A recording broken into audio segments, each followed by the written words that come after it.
vieron que ahora se abrió un nuevo programa.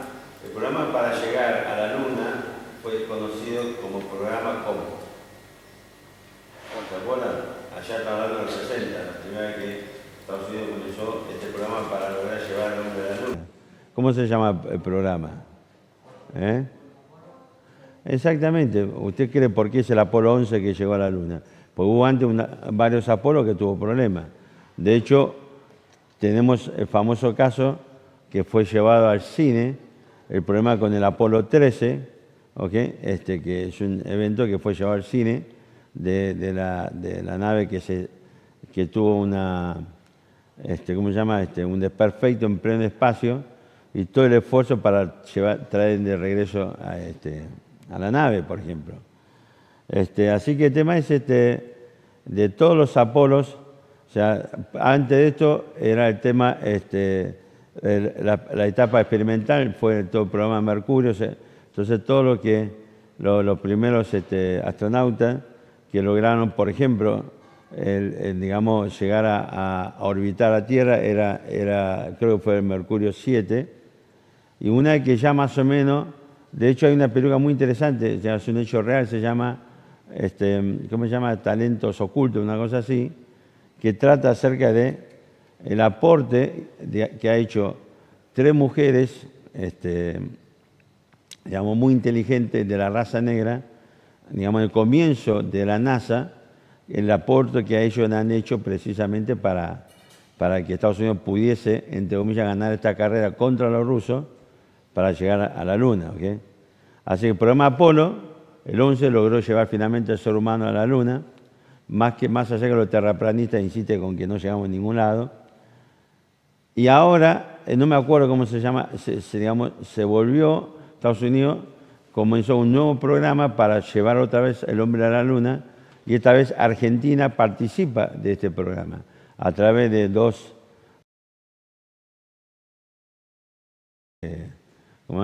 radar y cosas por el estilo. Esto se anunció hace 2 semanitas, ¿ok? Y Argentina va a participar de este nuevo programa, ¿ok? Y la idea es lograr llevar el hombre otra vez a la Luna. No sé para qué, pero bueno, ese es el tema. Usted sabe que el interés por la Luna, ¿sabe por qué es el interés por la Luna, entre otras cosas? No, más allá que en nuestra salud. El interés por la Luna, es probable que sea así, yo no lo cuestiono, es probable que sea así, pero la teoría es que realmente la Tierra y la Luna forman parte de una misma masa. ¿Sí? La Luna se formó a partir de la masa de la Tierra.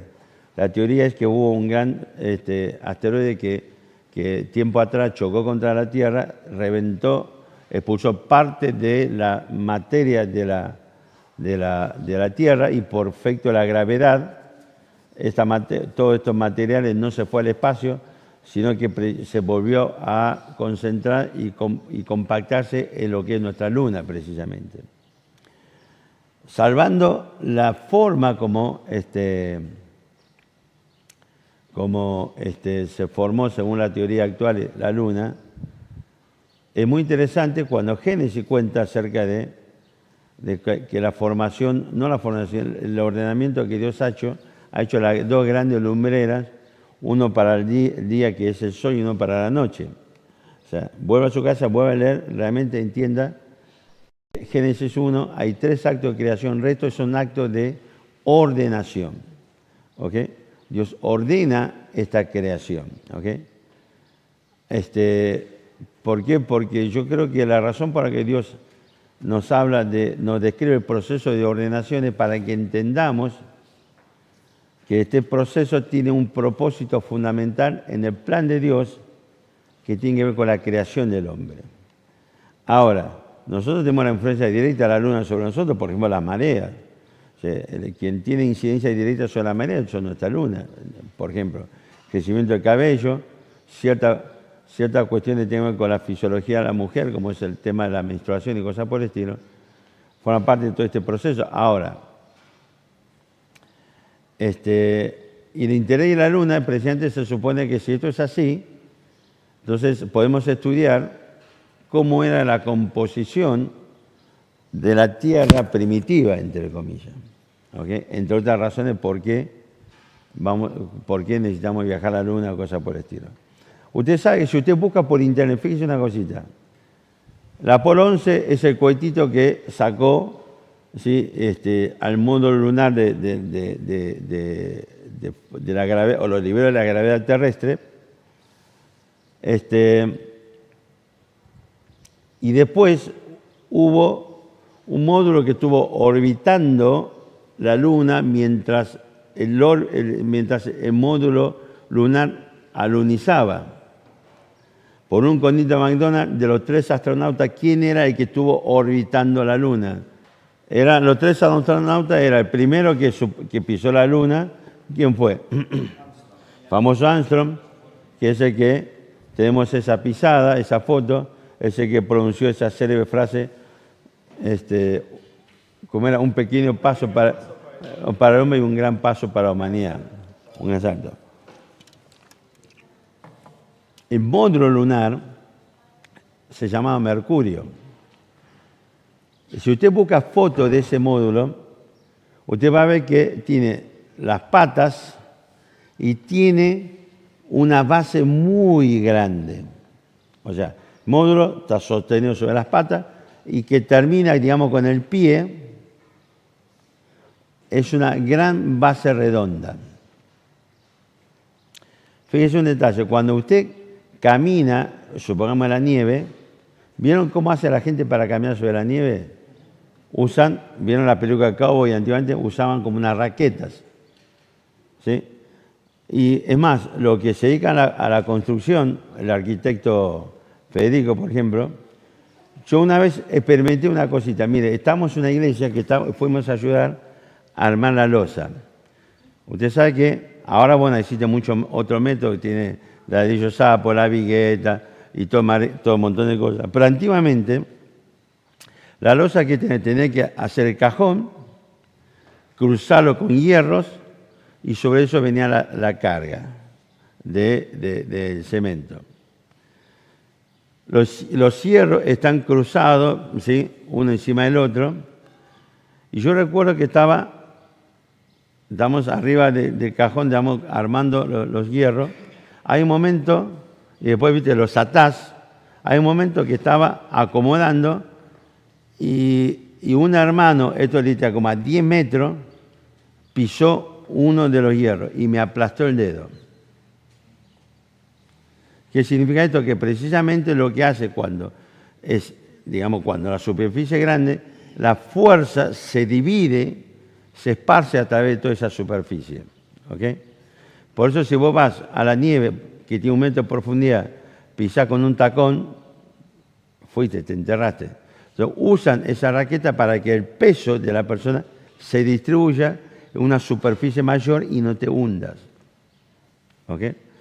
El cálculo es, si la Tierra tiene, como se cree, los 4.500, lo que sea, los 4.500 millones de años, y que la Luna se formó en los primeros tiempos de la Tierra a raíz de esa colisión con un asteroide que desplazó parte de la masa terrestre, que por causa o por acción de la gravedad se vuelve a unirse y se forma la Luna.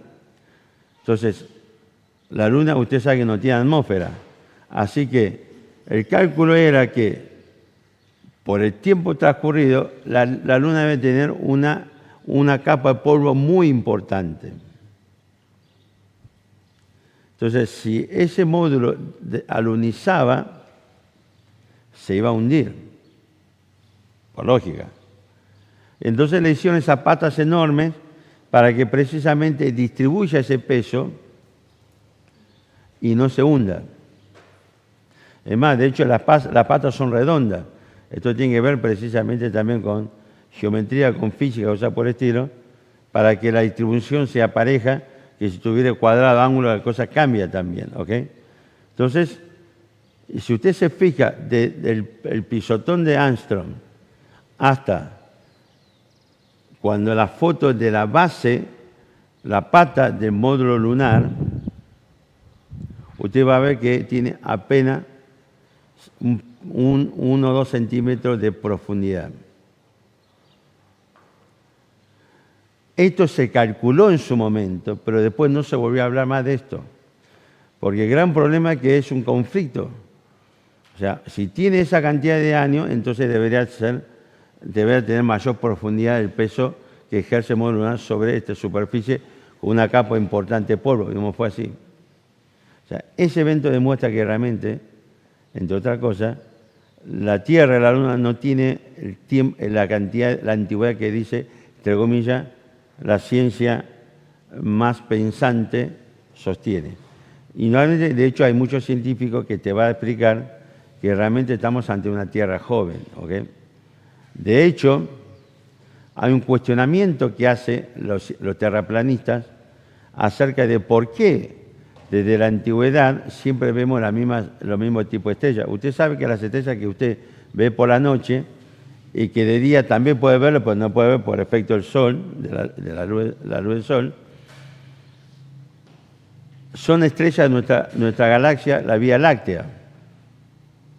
O sea, el concepto de la teoría es que tengo la Tierra, la Luna que gira alrededor de la Tierra y que a su vez esto gira alrededor del Sol, y esto lo hace los 9 o 10, no sé, apareció un planeta nuevo de nuestro sistema solar, pero además todo nuestro sistema solar, con todos estos giros, a su vez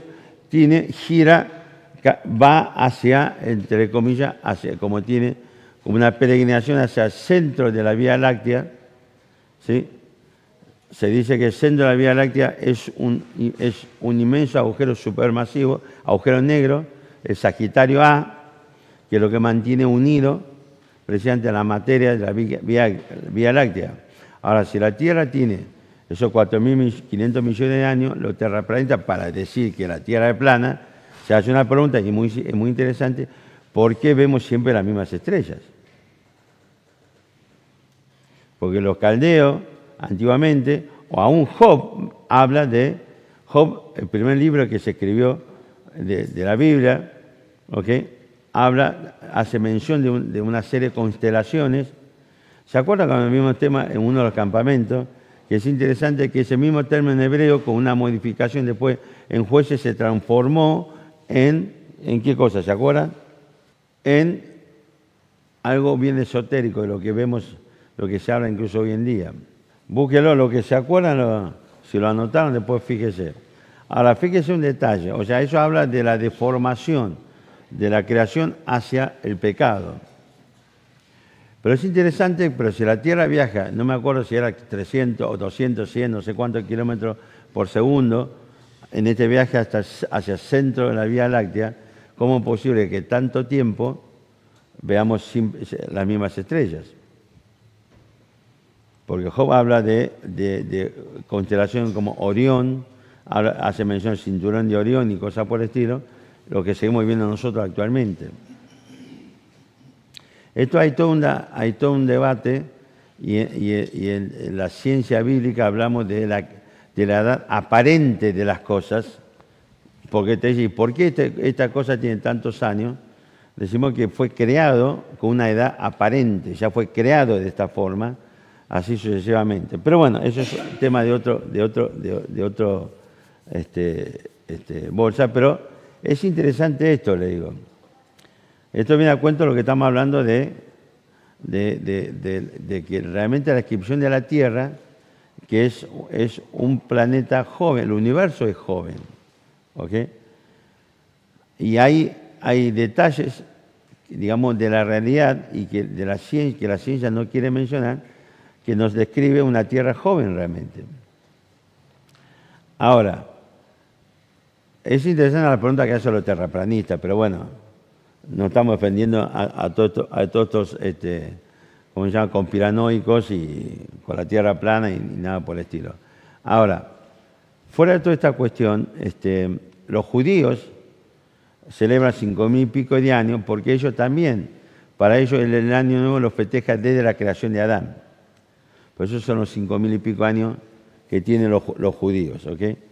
Así que bueno, nosotros hablamos de una Tierra joven a partir de la cálculo de la genealogía bíblica, Los judíos hacen más o menos algo parecido, por eso ellos lo sitúan su año nuevo en 5.000 y pico de años, que comienza con la creación de Adán. ¿Ok?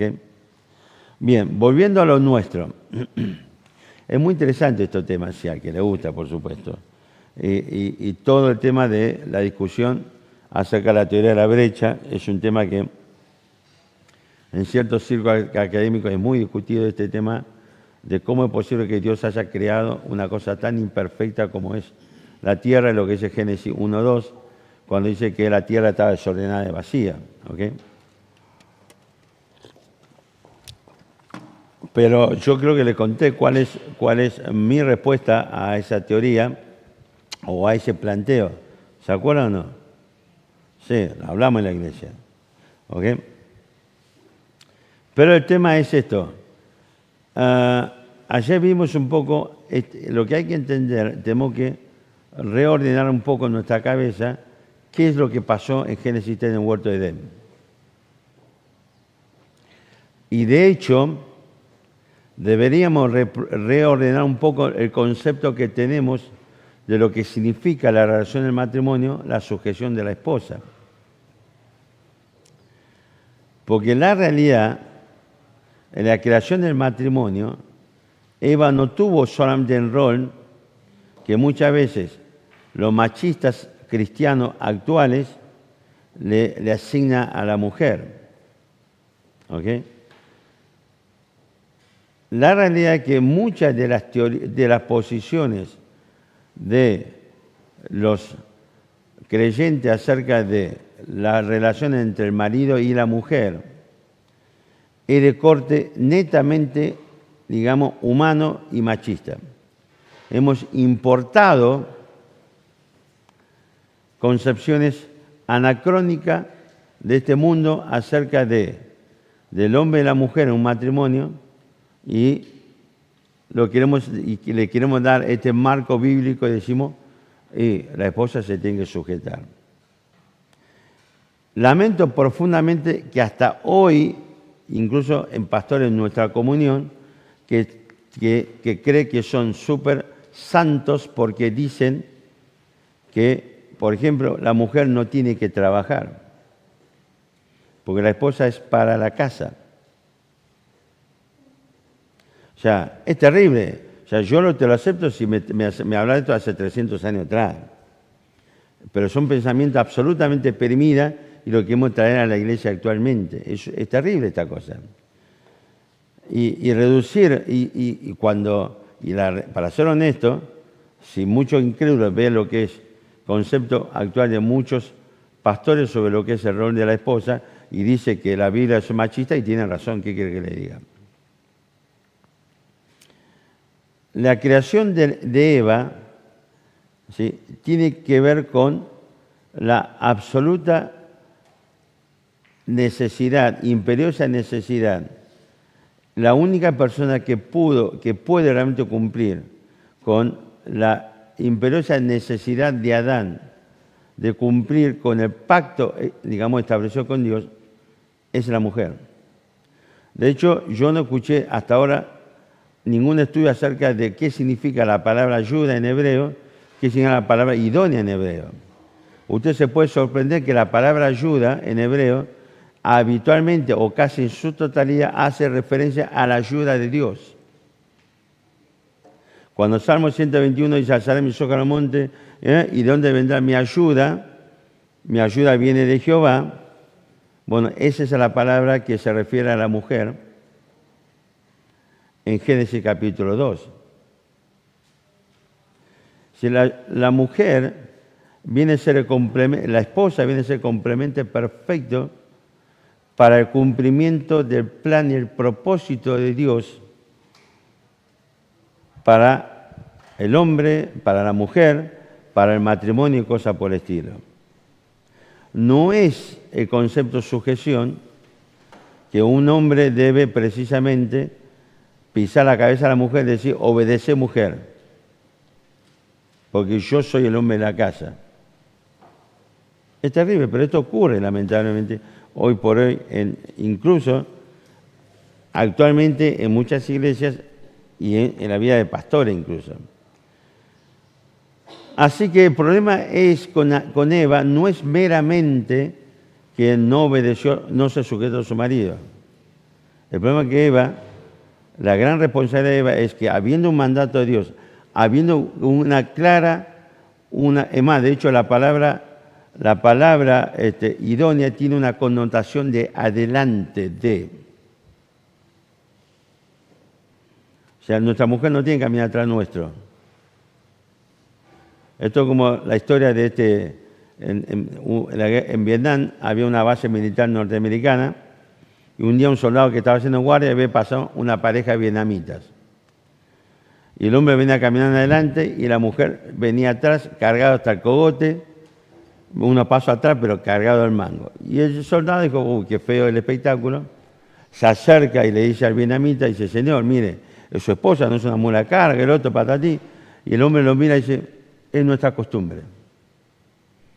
Y el soldado dijo, bueno, me callo la boca, ya está. No puedo decir nada. Pasaron los años, se desató la guerra de Vietnam, y este soldado un día ve la misma pareja. La mujer seguía cargada hasta el cogote, pero venía unos pasos adelante del hombre. Y le extrañó este cambio. Entonces se acerca al hombre y le pregunta por qué. Dice, ahora este cambio es que la mujer camina delante del hombre. Y el hombre lo miró y dijo, hay minas. ¿Entendieron el chiste? Mira acá, la mina terrestre para que pisá y explota. O sea, el tipo la puso a la mujer delante para... Ahí cayó Adela. Así que, miren qué interesante. El gran problema con Eva no es meramente no haberse sujetado al marido. Eva tenía el mandato de Dios y tenía la responsabilidad de estar, entre comillas, cubriendo, cuidando, siendo ayuda a su marido para esta importante función que Dios le había encomendado al hombre, que es el famoso pacto adámico. Y Eva no le preocupó eso. Y le entregó la manzanita a su marido para que coma. Es decir, que la función de Eva en esta relación era algo de vital importancia y Eva no le preocupó eso.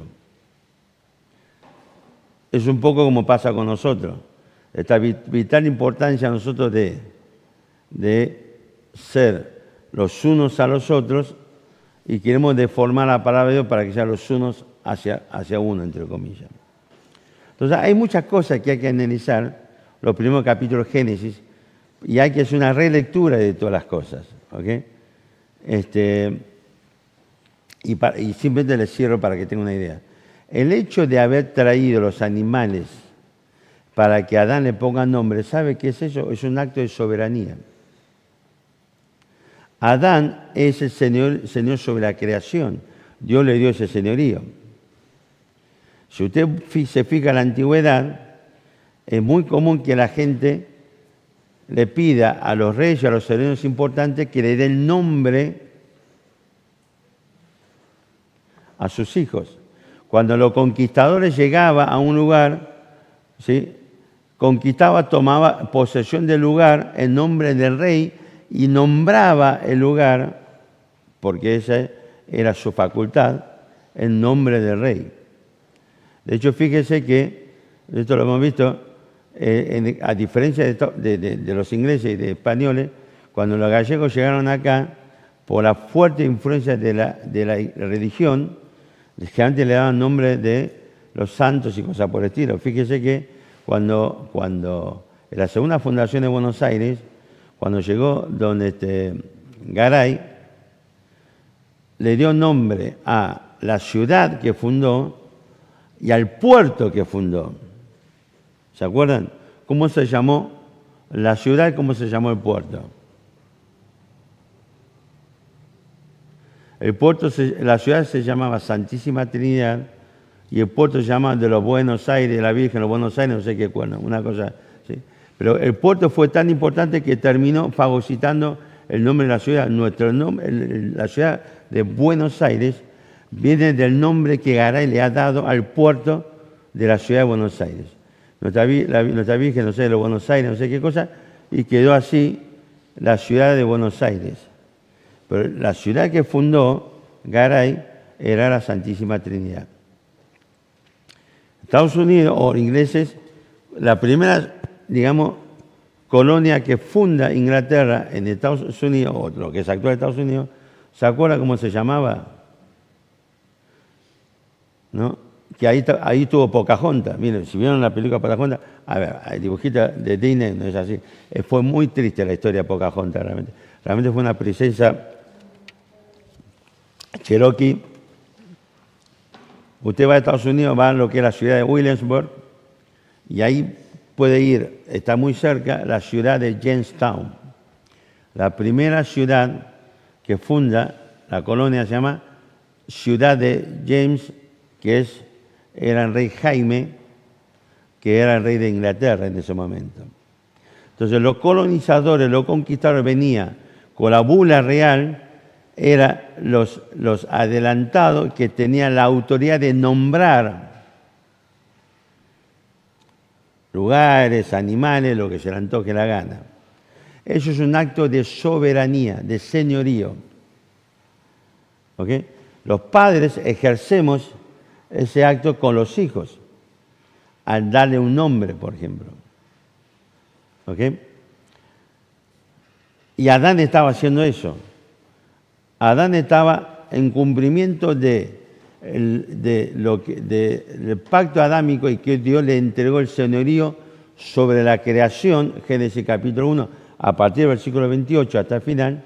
Adán estaba ejerciendo el acto de la soberanía, del señorío.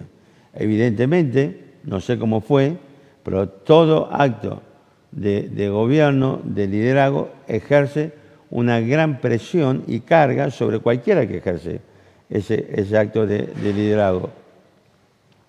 Por eso Adán necesitaba ayuda idónea. Y lo que sí nos dice Génesis, que esa ayuda idónea llega a través de la mujer. Que no es solamente alguien que viene para lavar, limpiar, cocinar, planchar y agachar la cabeza delante del hombre. Es un concepto mundano, ideas absolutamente perimidas, donde las mujeres no tienen acceso ni a la educación ni al mercado laboral, que no es lo que ocurre actualmente. Y pretender que hoy la mujer siga actuando como una ama de casa de hace 300 años atrás es una locura total. ¿Okay? Entonces, la próxima vez que el marido vuelva a su casa, vea a su esposa, sepa que ella forma parte fundamental de tu ministerio y del plan de Dios para tu vida. Pero es tu compañera para el cumplimiento del plan de Dios, no para que te cuide los pibes y le cambie los pañales en casa. ¿Se entiende el concepto? Por esa razón, tenemos que entender el castigo que Dios le impone a la mujer, y después esto se traslada al Nuevo Testamento en Timoteo con el apóstol Pablo, ¿sí? Y precisamente, reitero, ¿cómo es posible que alguien que fue engañada, Dios le imponga semejante castigo? No, fue engañada en este proceso, digamos, de este proceso de Satanás de tomar el control de su mente. Pero Eva sabía claramente el mandamiento de Dios y el plan o el lugar que ella ocupaba en el plan de Dios. Nunca debería llevar esa manzana a su marido. Yo creo que en el fondo Adán está esperando que le lleve esa manzana. Es otro tema eso. Pero yo creo que Adán estaba. Y de hecho, Adán, cuando dice en hebreo, y comió Adán, la imagen que a mí me transmite es alguien que con gusto comió ese fruto. ¿Por qué? Es lo que hablamos de ayer, que Adán ya venía desarrollando, ¿sí?, esta confabulación para dar un golpe de Estado y destronar a Dios. Y la mujer fue una pieza importante en este proceso. Pero la responsabilidad sigue siendo Adán porque él era quien recibió de Dios el pacto. Él era quien estableció, firmó el pacto con Dios. ¿Okay? Por esa razón, y entendemos a partir de Génesis capítulos 3, ahora vamos a ver, y Génesis capítulo 5, ¿sí? Que la naturaleza pecaminosa, ¿quién la transmite? El hombre. Fíjese en Génesis capítulo, ayer leímos Génesis 5, fíjese capítulo 3 de Génesis. Interesante, yo lo mencioné varias veces, les recomiendo. Creo que se agotó la edición porque hace años que no lo encuentro en ningún lado. Y en internet me lo quise chorear, pero no encontré tampoco en versión PDF. De un autor llamado Steve Farrar, no sé cómo se menciona en inglés, pero así se escribe, se llama El hombre guía. Es muy interesante la visión que este hombre da en este libro. Sí, él usa el ejemplo de la guerra de Vietnam. ¿Vieron ustedes bien la película? Que de golpe llega un informe de inteligencia diciendo que en la aldea Tulum hay infiltración de los Charlie. Vieron que en la guerra Charlie era los vietnamitas, el Vietcong, los zurditos o los comunistas, vietnamitas comunistas. Entonces le dice al teniente Ben Parker, dice, anda con tu pelotón y chequeame esta información. ¿Y qué hace el teniente Ben Parker? Le dice al cabo, ¿cómo se llama el parque Hombre Araña?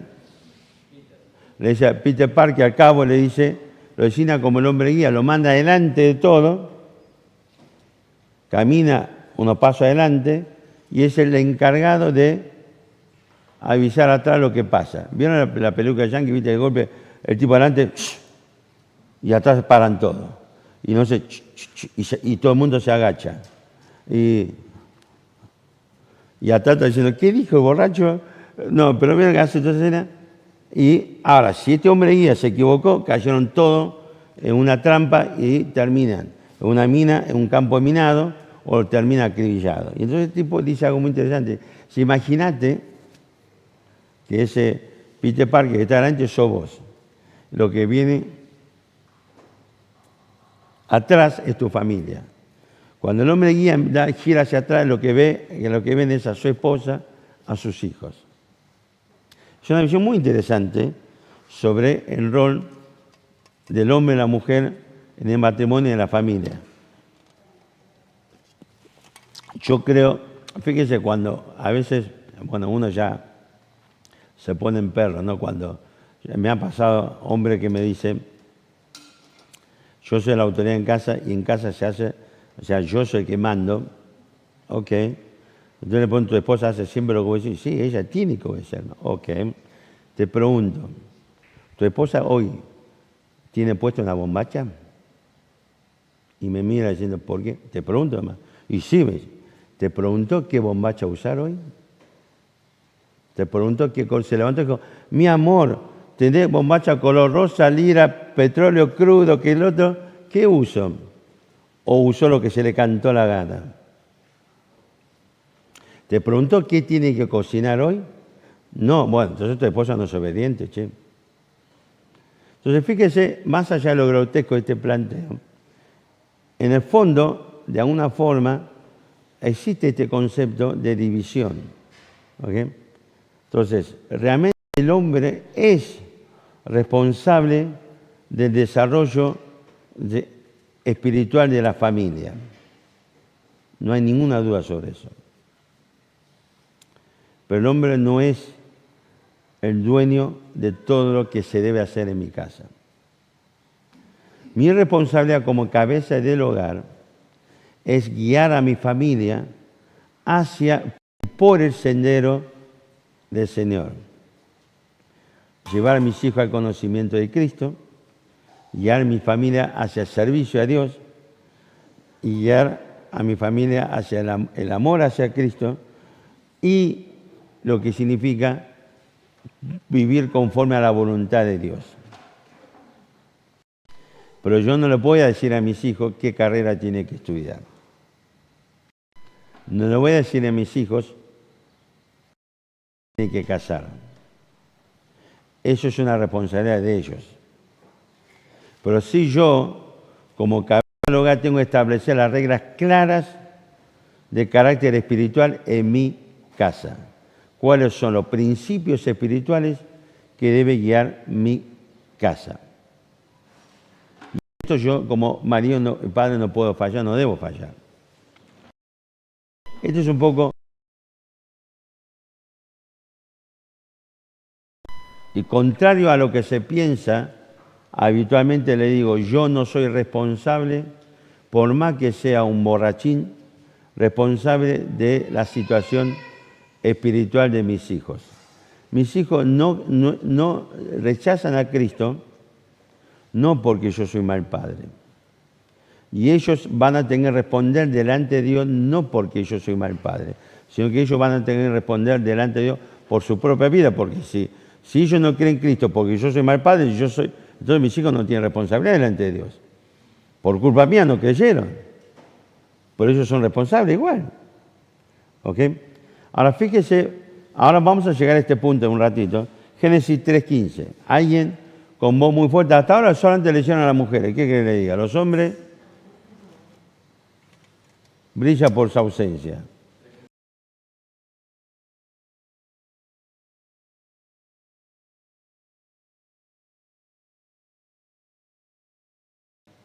Ok. Fíjese un detalle. En la Segunda Guerra Mundial se dice que el ataque japonés a Pearl Harbor, en Hawái, es más, de hecho ahí en Pearl Harbor estaba presente la comandancia naval de Estados Unidos, se dice que Estados Unidos ya tenía información de este ataque. De hecho, Roosevelt, ¿sí?, el presidente Delano Roosevelt, que era presidente de Estados Unidos en ese momento, se hizo bien el tontito y sacrificó vida de soldados, ciudadanos norteamericanos, para que este ataque se concrete. ¿Por qué motivo? Porque tenía que buscar la excusa grave para que Estados Unidos entre en guerra contra Japón. ¿Sí? O sea, a ver, Estados Unidos interviene en la guerra en el frente occidental, en Europa, por diferentes motivos, entre otras cosas por pedido de los países aliados. Inglaterra es el principal aliado de Estados Unidos y estaba mi amigo. Esto es algo así como, por ejemplo, imagínate, tu hermano, digamos biológico, que vive al lado de tu casa, lo viene a atacar una turba de delincuentes. Y vos estás parado a la puerta, mirás y dices, che, ¿acá vive Juan Cachito? Sí, sí. Pero vos, no, yo soy Pedro Cachito, Juan Cachito al lado, agarrate con él, yo no tengo nada que ver. O la actitud correcta es salir en defensa de tu hermano. ¿Ok? Yo creo que no hay duda sobre eso. Estados Unidos interviene en frente occidental, ¿sí? Hubo pedido concreto de países aliados. De hecho, fíjese que en esta película sobre Churchill, que Gary Oldman, digamos, personificó a Churchill, hay momentos que el tipo está despotricando porque dice, este maldito eunuco Roosevelt no me quiere mandar no sé qué cosa. O sea, había pedido concreto, Alemania estaba agrediendo a los países amigos. O sea, Estados Unidos tenía la excusa, la razón perfecta, en un hecho grave, e interviene en la guerra en el frente occidental y en esta lucha contra los alemanes. Pero el otro extremo, Oriente, ¿se acuerdan? El extremo Oriente, los ponjas estaba reventando a todo el sudeste asiático. Se alargaron con los chinos, con los filipinos, con todo lo que venga, con los coreanos. Y Estados Unidos no tenía razón para intervenir. Imagínate, un día el emperador Hirohito y dijo, Roosevelt es un inválido. que es verdad, andaba en silla de ruedas el negro. Pero vos decís, bueno, ¿es motivo para que se desate una guerra? Entre los creyentes es motivo. Cuando alguien dijo algo que a mí no me gustó y me resultó ofensivo, es motivo para que lo defenestro a esa persona, es motivo para no tener comunión, es motivo para separarme, hasta es motivo para irme a la iglesia. Yo he conocido gente que se ha ido porque simplemente no le gusta cómo predica el pastor. En serio, no es broma. De hecho, hay un libro muy interesante, se llama Donald Bubna, se llama Cómo edificar a otro, y él cuenta su propia experiencia y cómo aprendió a través de experiencia. Y el tipo dice, un día decidió irse a la iglesia, después de 1 año y medio volvió, y él dice, o sea, no dice por qué, pero por lo que él dice después, es evidentemente tenía que ver con esto. Dice, puede ser que mi iglesia o en esta iglesia no tenemos ya el mejor predicador. Evidentemente, la predicación del pastor o la forma, algo le molestó. O sea, es motivo para que se... Bueno, el tipo cuenta, pero dice, ¿qué es lo que realmente es importante para, en el contexto de una iglesia, edificar a otros? Y ahí empieza a desarrollar, escribió todo este libro que es muy interesante, se llama Cómo edificar a otros, de Donald Bubna. Les aconsejo para que lean, es muy lindo el libro. Si no lo encuentra, puede venir a leer en casa, lo tengo en mi biblioteca, pague la entrada y le presto el libro. ¿Okay? Es por hora la entrada. Ahora, el tema es que, entonces vos no vas a ir a la guerra porque el emperador japonés le faltó el respeto llamándole inválido al presidente. Es una cuestión que se soluciona por la vía diplomática. Simplemente va tu embajador ante el emperador japonés y dice, che, ponja roñoso, con ojo de capibara, pedirle perdón a mi presidente. Así que indudablemente la razón por la que uno va a la guerra tiene que ser un hecho grave. Y dice, esto es la teoría que se corre mucho, es que Estados Unidos tenía ya información que los ponjas preparó y venía en camino a atacar Pearl Harbor y no hicieron nada, dejaron abierta la puerta para que entre y bombardee. Y eso le dio la excusa para que Estados Unidos entre en la guerra en el extremo, en el frente oriental, a ir contra los ponjas. ¿Qué quiero decir con esto? Génesis 3:15 dice, y pondré enemistad entre ti y la mujer, y entre tu simiente y su simiente. Es decir, que Dios le está diciendo a Satanás, entre nosotros a partir de ahora hay enemistad, somos enemigos. ¿Ok? Y todo tu simiente también son enemigos, hermano. Y esto es claro. ¿Por qué? Porque si usted va a Romanos 5:2 dice, 5:1, justificados pues por la fe tenemos paz para con Dios. Lo que Pablo dice en Romanos 5 es que finalmente cuando uno llega a Cristo y encuentra salvación, en Cristo encontramos la paz con Dios. Es decir, se firma el tratado de armisticio, el tratado de paz. Ya no hay más guerra con Dios que se desató allá en Génesis capítulo 3. Ahora somos de otro bando, entre comillas. Somos los que hemos sido liberados del reino de la esclavitud, somos los que fuimos trasladados del reino de las tinieblas, Colosenses capítulo 1, al reino de luz de su Hijo amado.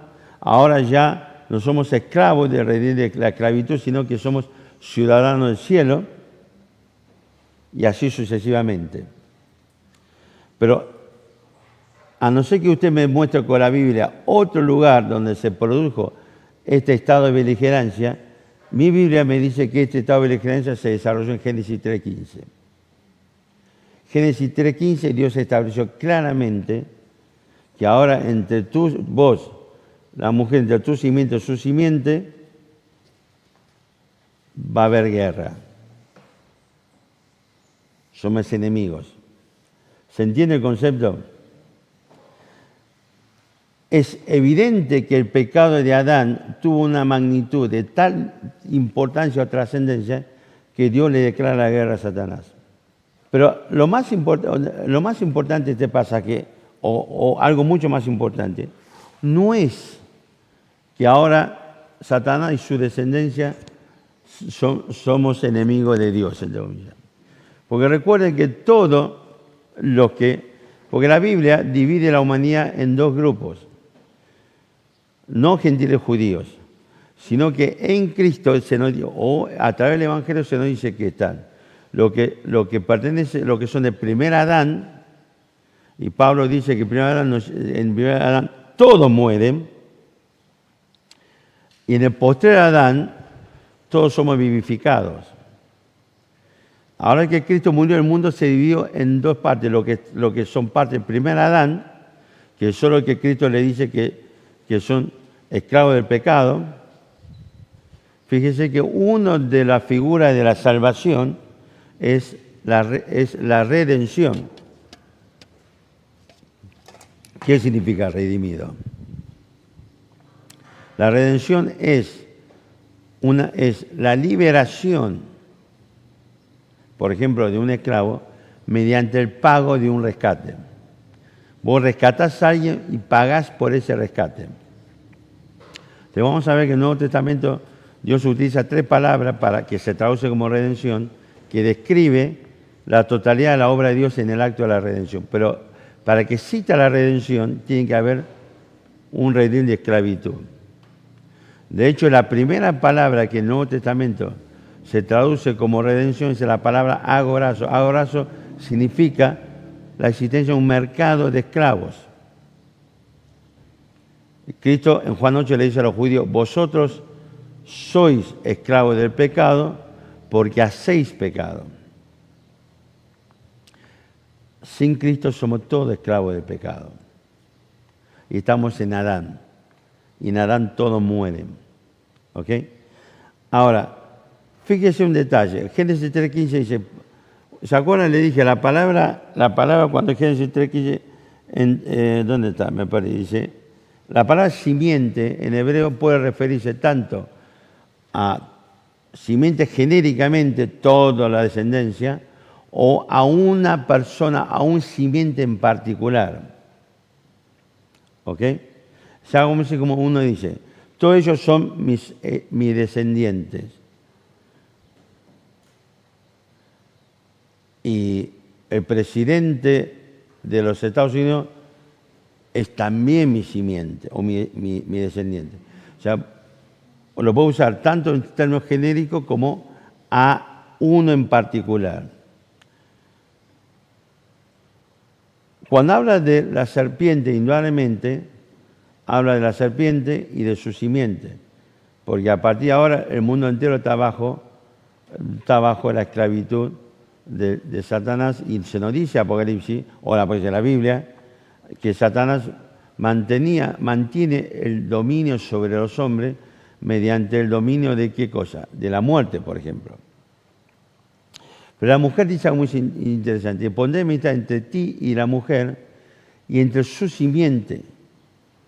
Pero después dice, es simiente suya la mujer, y después dice, y la simiente de la mujer, te va a herir en la cabeza. Indudablemente, Génesis 3.15, el famoso protoevangelio, es la primera profecía de la descendencia de la mujer, y es muy probable que la mujer aquí no se refiera a Eva. ¿Ok? Y ya aparecen ideas que se va desarrollando después a través de lo que se llama la revelación progresiva, de una simiente que es de la mujer, no del hombre. ¿Ok? Ya yo entiendo que aquí ya aparecen conceptos importantes acerca de Isaías 7.14. ¿Qué dice?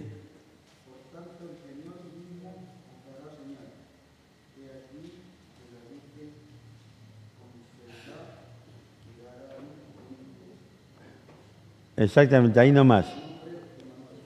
Ok.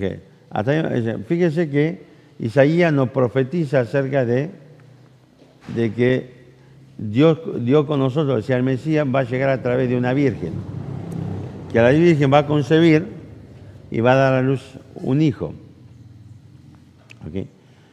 Y yo creo, mi opinión personal es que cuando dice la mujer no está hablando de Eva, y habla de la mujer y su simiente, está hablando de una mujer en particular y de una simiente en particular, que es el Señor Jesucristo. ¿Por qué? Porque esa simiente es la que va a derrotar definitivamente a Satanás. ¿Se entiende la idea? Es decir, que Dios no le dijo a Adán, anda a reventar este maldito víbora, ¿sabe qué? Cortarle el pescuezo y hacerte un puchero. Dios dice que va a haber alguien, que es la simiente de la mujer, que va a resolver el problema desatado a partir del pecado de Adán. Esta es la primera profecía del Salvador. Vamos a un poco en la cabeza. Primero, esto claramente, fíjese que no hay ninguna duda que esto ya era parte del plan de Dios. Dios ya había diseñado en la eternidad pasada la provisión de un Salvador. O sea, el hecho del pecado de Adán no lo encuentra desprevenido a Dios. Más allá de que el otro día me mandó un video de una mujer que empezó a decir que Dios no es omnisciente. ¿Por qué? Porque Adán y Eva pecó y él nunca se enteró.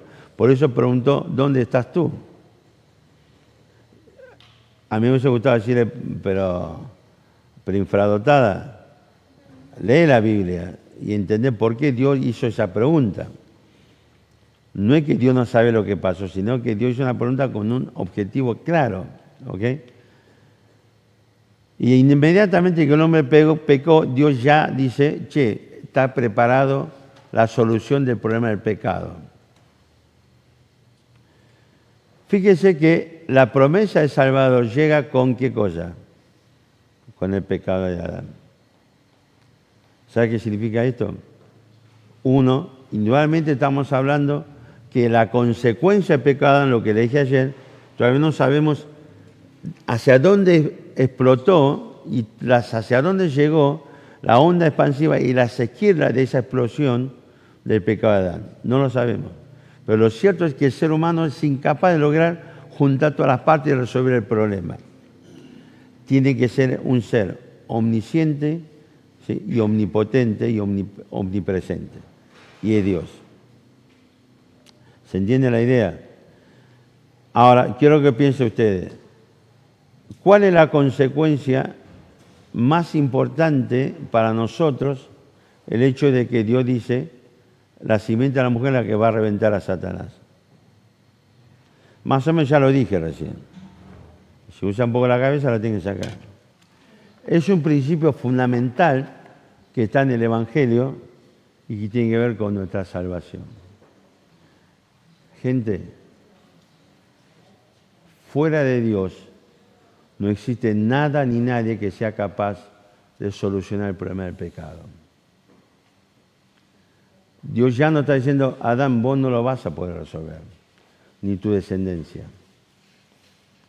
Es decir que cualquier cosa que tiene que ver con el ser humano, por ejemplo, buenas obras, por ejemplo, filosofía, por ejemplo, buena moral, por ejemplo, una iglesia, por ejemplo, pastores que dicen estupideces,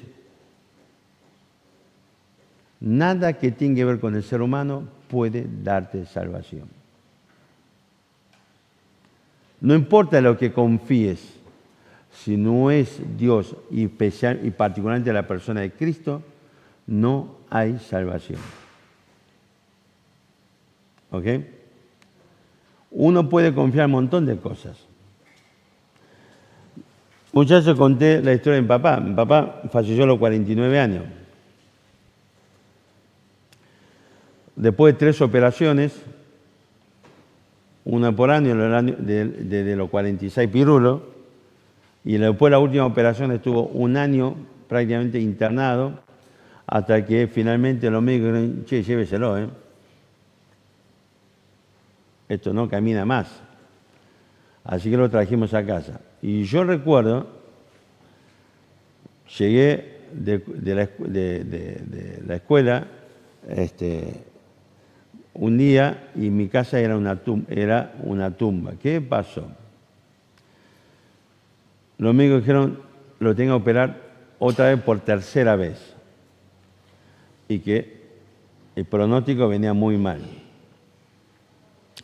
Nosotros estábamos en séptimo grado, teníamos un pequeño emprendimiento familiar. Nosotros germinábamos los brotes de soja y preparábamos los arrolladitos de primavera y eso, digamos, ¿cómo se llama? Entregábamos en restaurantes y roticerías chinas. Como siempre, todas las veces cuando llego a casa, tenía preparado lo que yo tenía que entregar en tupper dentro de terribles bolsas y salimos y llamé a un Uber. Había que en colectivo, ¿qué te pasa? Y subí al colectivo, me acuerdo era colectivo 133, vivíamos en Urquiza, digamos la avenida Monroe, y a la altura de Meliá más o menos, me puse a orar. Estaba parado, ¿sí?, agarrado de pasamano, se me caían los lagrimones, y dije, Dios, confío que vas a curar a mi papá. Confío en Dios. ¿Sabe qué pasó? Mi viejo se murió. ¿Qué pasó? Dios me falló. Usted puede confiar en lo que quiera, aún puede decirme que confía en Dios, pero la salvación pertenece a Jehová y es por los méritos de la obra de Cristo Jesús en la cruz de Calvario. Allí en esa cruz, Dios reunió todas las esquilas esparcidas a través del tiempo y el espacio en el mundo material y en el mundo espiritual. Y en esa cruz Dios juntó todo allí. Porque allí no solamente fue juzgado nuestro pecado, fue juzgado el mundo, fue juzgado Satanás. Cristo ya dijo, el príncipe de este mundo ha sido echado fuera. Por eso Juan nos va a decir que el ministerio, el único ministerio que desarrolla el Espíritu Santo con los incrédulos no hace otra cosa. Por más que usted le pida a Dios que cure, que salve, que cure a un incrédulo, Dios no se va a tomar el laburo porque no tiene nada que ver con lo que Dios va a hacer. Lo único que Dios hace con un incrédulo mediante el Espíritu Santo es convencerlo de justicia, de juicio, de justicia, de pecado. De pecado, de juicio, justicia. Todo lo que sabemos y lo que no sabemos en la cruz de Calvario se resolvió definitivamente. De tal manera se resolvió todos los entuertos que causó el pecado, que es lo que le permite a Cristo decir en Mateo 28, toda potestad me he dado en el cielo y en la tierra. Cristo es ahora quien recuperó absolutamente todo y reunió y ahora tiene poder y control sobre todas las consecuencias del pecado de la humanidad, pero particularmente el pecado de Adán. ¿Se entiende el concepto? Y lo único que te salva no es porque vos confías en Dios, porque ¿vieron? Aún muchas veces en nuestras iglesias cometemos ese error. Alguien dice, es salvo. ¿Por qué es salvo? Porque dice que cree en Dios. Los musulmanes creen en Dios, los judíos creen en Dios, los budistas creen en Dios. ¿Ok? Le decía esta amiga que dice que es creyente y cada vez que vuelve a mostrar su vida dice, ay Dios, vos sabés que yo te amo, ay Jesús te amo, y también cree en Dios.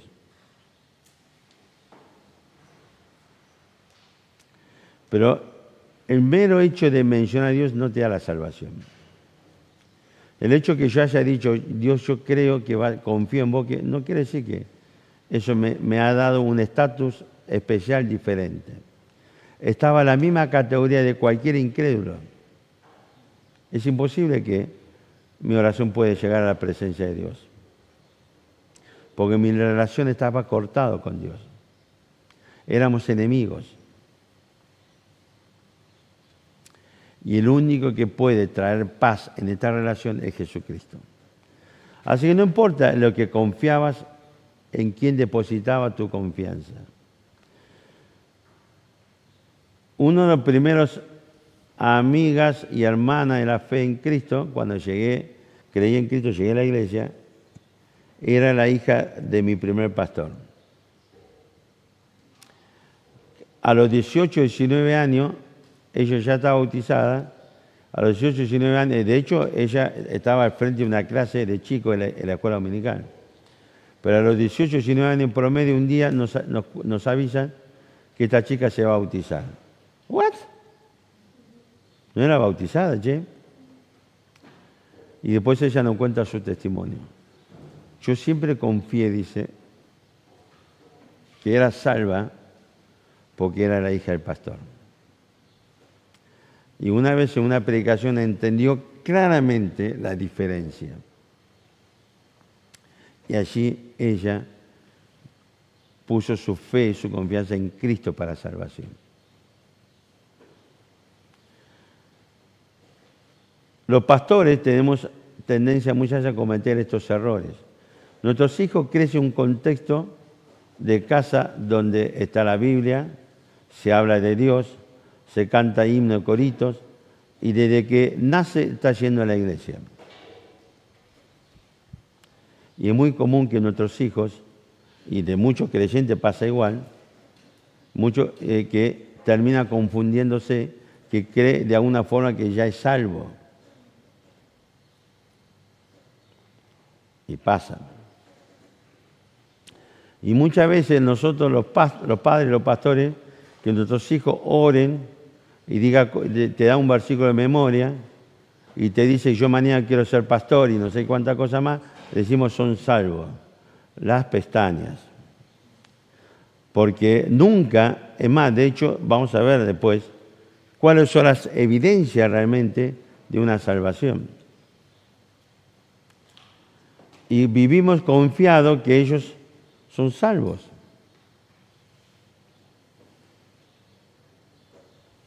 Y quizás le hemos metido en la cabeza esta mentira de que están de alguna forma blindados. Pero no es así. Ellos necesitan de Cristo para salvación como cualquier hijo de vecino.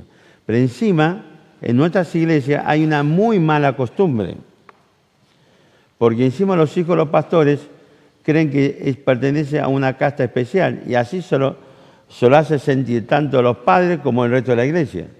Fíjese cuando cualquier chico de la iglesia hace una macana y decimos, ¿qué cosa? Justificamos diciendo, ay, es un niño. Pero ese mismo niño, ese hijo de pastor que decimos, ay, no te da vergüenza, sos hijo de pastor. Pobre criatura, ¿qué culpa tiene? Yo tengo llamado al ministerio, no el chico. ¿Por qué tengo que darle un trato diferente como si fuera parte de una familia especial? No. Trátelo como cualquier hijo, cualquier chico de la iglesia, porque así es. Y padres, si usted es pastor, no le inculque a su hijo la idea de que ellos son especiales y tiene que portarse bien porque es hijo de pastor. No, ellos tienen que portarse bien porque la Biblia te lo manda. Dios es el autor de la moral y de la santidad y a Él debemos nuestra obediencia. No le debemos decir a nuestros hijos, mirá, lo que haces, fíjate, tu papá es el pastor y... ¿Se entiende lo que digo? Entonces creamos esta casta especial y los chicos creen que, bueno, son especiales. Y de ahí a pensar que son salvos porque son especiales, bueno, es cuestión de dar medio pasito. Esto es una realidad. Y esta chica, esta hermana, tenía este pensamiento. Y un día entendió, por la gracia de Dios, claramente que es un pensamiento totalmente errado y ella creyó en Cristo y finalmente decidió bautizar nuevamente, esta vez de verdad, en cumplimiento con el mandato y la figura de lo que simboliza, lo que significa el bautismo por agua. Y gracias a Dios que ella entendió que la salvación no te lo da nada que provenga del ser humano, absolutamente nada, ni siquiera de vos mismo, porque es más, de hecho, Romanos capítulo 8 termina diciendo algo muy interesante. Después que termina con todo el capítulo 8, que es un canto a la victoria cristiana, que termina con el concepto de Romanos 1:17, que a través del Evangelio Dios revela su justicia por fe y para fe, y que por la justicia de Cristo por fe nos da salvación, la justicia de Cristo para fe nos lleva hacia la verdadera, digamos, despegue y desarrollo de la vida cristiana, y que a pesar de lo que Pablo viene desarrollando en el capítulo 7, de nuestro fracaso, de nuestro pecado, Romanos 8 termina diciendo, absolutamente nada de lo creado nos separa del amor de Dios. Así que jamás puede perderse la salvación de alguien que confió realmente en Cristo, y jamás alguien que confió en Cristo para salvación puede ser separado de Dios.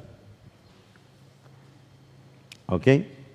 Así que ya en Génesis 3:15 Dios dice, olvídate que vas a poder salvarte por vos mismo.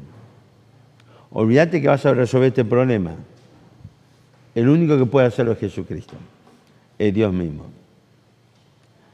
De ahí que ya del Antiguo Testamento se nos esta máxima que nos dice la salvación pertenece a Jehová. ¿Ok? Entonces la pregunta mía es si sos salvo. Y la verdad es una mirada retrospectiva, una mirada interior. La pregunta es si sos salvo porque creíste en Cristo, de verdad. O sea, genuinamente depositaste tu confianza en que el único persona y la única obra que me da salvación, perdón de pecado, es Jesucristo y muriendo en la cruz de Calvario. Esa es mi confianza total y absoluta para salvación, ¿sí o no? O hasta hoy yo creí en un montón de otras cosas, o tal vez creyó en Cristo y algo más, o alguien más, en cuyo caso tampoco sos salvo. Porque la salvación es la confianza total y absoluta solamente en Cristo y nadie más. Y este se desarrolla el apóstol Pablo en Romanos capítulo 4. Se nos dice que la salvación es solamente por fe en el Señor Jesucristo. Y se nos dice el apóstol Pablo que, ¿qué cosa? Que bendito es el que, ¿quién? Que confió. Porque es el que obtiene salvación. Así que la pregunta es, ¿usted por qué cree que está acá? ¿Puede permitir que sus emociones, su pensamiento, lo que sea, lo invada y crea que el mundo gira en torno a mi persona? Usted está aquí porque fue el plan de Dios para que en este lugar usted escuche la palabra de Dios, la voz de Dios, para cosas que nuestra vida debe ser transformada y cambiada. Si no es salvación, Dios te ha traído aquí para que escuches esta verdad. No hay forma que te salves por vos mismo o por cualquier obra humana. Solamente por la total y absoluta confianza en Cristo, que murió en la cruz por mi pecado, que derramó su sangre para limpiar mi pecado, y esa confianza en esa persona, en esa obra, es lo que me da salvación y vida eterna.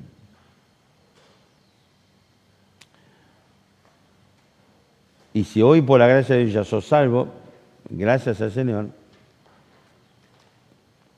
la pregunta es, Señor, ¿qué es lo que querés enseñarme?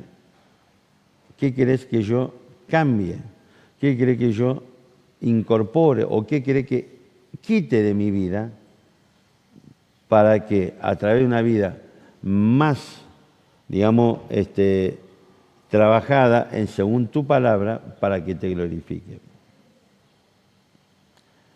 Ese tiene que ser tu pensamiento para el desarrollo de todo lo que falta aún del campamento.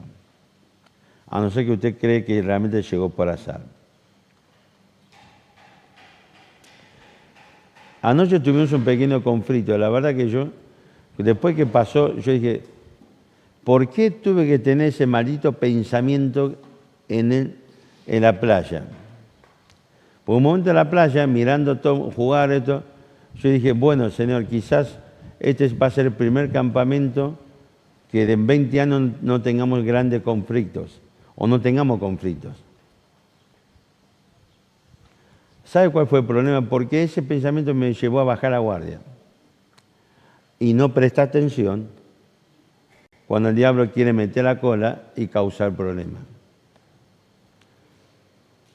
Y realmente ayer estaba sentado con la cosa y dije, estaba orando y dije, Señor, ¿por qué tuve que tener ese pensamiento? Una locura. Indudablemente, ese pensamiento vino de parte del enemigo y ese pensamiento me llevó a bajar la guardia. Hace muchos años atrás, un hermano, que la esposa le hizo de todo, después de golpe, aparentemente vino una bonanza, pero le hizo todo, mire, ¿a qué nivel? Esto como muestra basta un botón.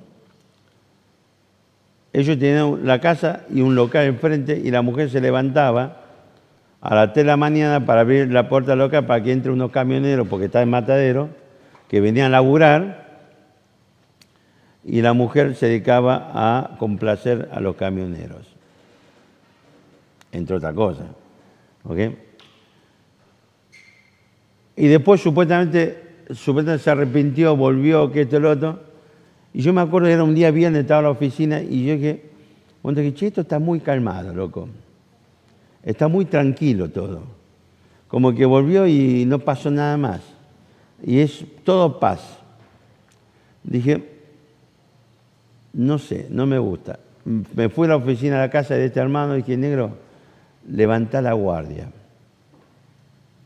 Algo va a pasar. Me dice, ¿por qué? No sé, no me gusta cómo está el ambiente, porque lo veo demasiado tranquilo todo. Me dijo, bueno, está bien, estuvimos orando. Una cosa es, Señor, danos fuerza para poder soportar cualquier tipo de vendaval que pueda llegar. ¿Sabe qué pasó? Al día siguiente, al mediodía, me llama. Vino la mujer con la hermana, o estaba la mujer con la hermana, y encima de todo esto la mujer volvió, porque se fue, volvió embarazada, y este hombre, este hermano, la recibió igual, y vino, y la mujer dijo, me voy, porque solamente vine para como tener un refugio, ahora supuestamente el padre del pibe volvió y me voy. Esto es en serio, no es broma. O sea, yo un día viernes estaba diciendo, che, qué tranquilo que está la cosa, algo está, va a haber una tormenta acá. Lo fui a ver, hermano, y dije, che, mirá, vamos a orar, y al día siguiente cayó la tormenta. Pero fue muy bueno porque evidentemente Dios es soberano y tiene control de todas las cosas. A partir de ese hecho, Él pudo entender muchas de las cosas que estaban ocurriendo y sobre todas las cosas pudo entender que en el fondo, que Él muchas veces me dice, yo le eché la culpa a Dios por esta cosa que pasaba, y me doy cuenta que no fue la culpa de Dios. Y eso lo llevó a cambiar su vida en muchos aspectos. Así que ayer tuve ese pensamiento y dije, ¿para qué tuve ese pensamiento? Porque uno piensa así, cuando uno cree que tiene la razón, cuando uno cree que la tengo, digamos, todo clarita y lunga, entonces no necesito de Dios. Y bajamos la guardia. Y a mí me pasó eso, me bajé la guardia, estaba tranquilo. Es más, estaba tan tranquilo que ayer entre el churro, esa porquería y esa raba que trajo la hermana, pretenden pagar una vieja deuda, me destrozó el hígado. Es que realmente ayer estaba, ¿vieron cuando tenés el hígado afectado y que te agarra el sueño? Me fui a sentar ahí, no sé si aún se han dado cuenta, venía, ¿cómo se llama? Mauro se me puso enfrente y me hablaba y yo estaba apoyado sobre el brazo sobre la puerta esta y me dormía. Y este loco me habla. Digo, ¿para qué me habla? Digo, y estaba re mal. Y tras cartón aparecieron todas las cotorras, se me sentó atrás y empezó a papá, pero pucha, digo, no tiene otro lugar para sentarse, cotorras. Y le digo que a las 12 pico, algo así, digamos, la meditación, digamos, interna, mi energía logró disipar ese malestar y se me pasó. Y era 1 de la mañana, después me fue a la habitación y estaba re despierto, no me puedo dormir. Pero ese es el tema, bajamos la guardia. Entonces lo que le digo es, no baje la guardia. Estás aquí porque Dios quiere que encuentres salvación en Cristo. Y no permita que el diablo invada tu mente con pensamientos que te lleve a generar algún tipo de prejuicios en contra de, y entonces ya no vas a pensar lo que Dios tiene para vos. Mi hermano, en la fe te pasa y a mí lo igual. Satanás va a invadir tu mente con pensamientos y vas a estar pensando en eso y no en lo que Dios quiere realmente hacer, obrar en tu vida. Allí en Villa Parque, una vez estuvo, en esa época también andaba la familia Dos Santos por la misma iglesia. Antes la iglesia de Villa Parque era buenísima, hasta que llegaron ellos. Pero había una hermana, estuvimos orando por su marido, hubo una actividad por Navidad y ella trajo al marido. Ese día había un montón de gente, pero yo venía realmente conflictuado porque trajeron a tocar, entre comillas, a participar en la música, una bandita de una iglesia de la comunidad cristiana. El tema es que éramos un pequeño, digamos, equipo pastoral, éramos 3 y yo perdí la votación. Yo dije no y todos que dijeron que sí. Yo estaba recaliente con ese tema por la música que esta gente traía y yo le dije, ese día voy a estar con una tenaza en la mano, donde los negros se salvan con la música, corto el cable para que no puedan seguir tocando.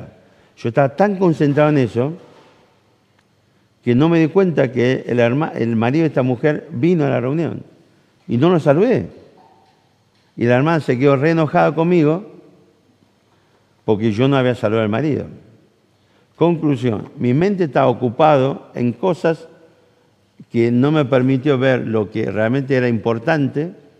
Y ella, mire lo que pasó, que nos dividíamos un poco para predicar. En mes de enero del año siguiente, el mes entero yo tenía que predicar, y la fui a visitar justo un día al final del mes, y empezamos a hablar, salió el tema, y yo le conté, ¿te acordás tal cosa, papá? Y ella como que empezó a atar cabo y dijo, y finalmente me dice lo siguiente.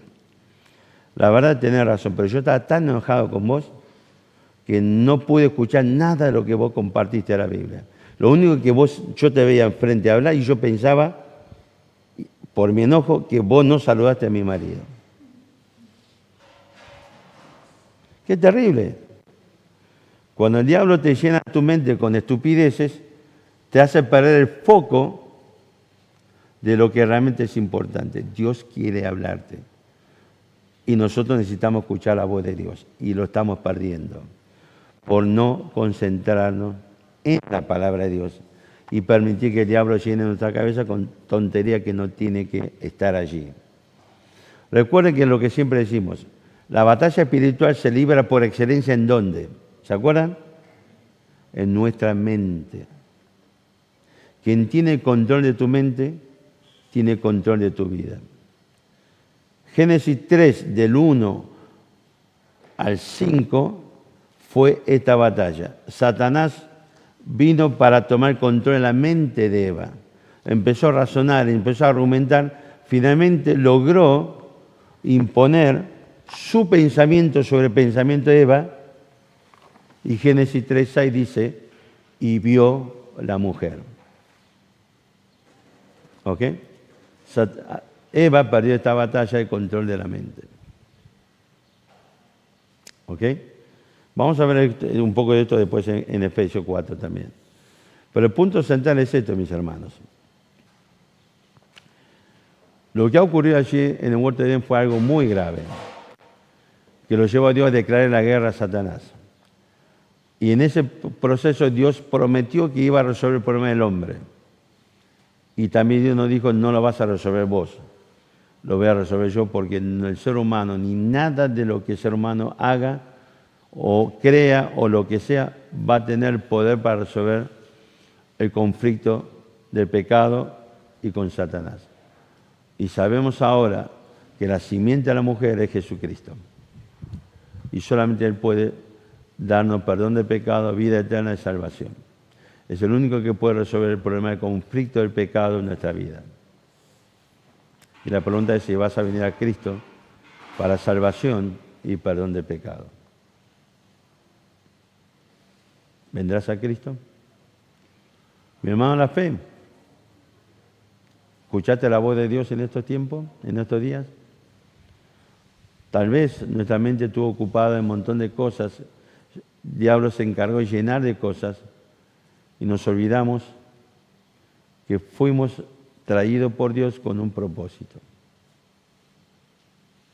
¿Y se cumplió ese propósito ya en tu vida? ¿No? Si estás pensando que ya se cumplió, entonces debemos un campamento de 3 días. ¿Qué quiere que le diga? Yo creo que Dios tiene aún muchas cosas para hablarnos y decirnos y enseñarnos. Preparémonos para esto. Vamos a orar. Todo el mundo con los ojos cerrados, con la cabeza inclinada. ¿Es Jesucristo tu Salvador? ¿Has creído y has confiado en Cristo como único medio para resolver el problema del pecado? El único medio para la salvación, la única persona que puede perdonar tus pecados, la única persona que puede entregarte vida eterna. ¿Creíste en Él? ¿Solamente en Cristo, 100% en Cristo? Si no ha sido así, hoy es el momento de ir a Dios, decirle, confío en Cristo totalmente y únicamente para mi salvación y para el perdón de mis pecados. ¿Vendrás a Cristo? Mi hermano en la fe, ¿escuchaste la voz de Dios en este tiempo, en estos días? Yo sé que sí. La palabra de Dios tiene que transformar, nuestra fe tiene que transformar nuestra vida, nuestra realidad para glorificar a Dios. Ojalá que sigamos escuchando la voz de Dios deseosamente, ansiosamente, en los días venideros, estar preparados, despejar nuestra mente y nuestro corazón para escuchar qué es lo que Dios quiere hablar a mi corazón. Padre, te agradecemos por este día y por este tiempo. Te agradecemos, Señor, por tu amor.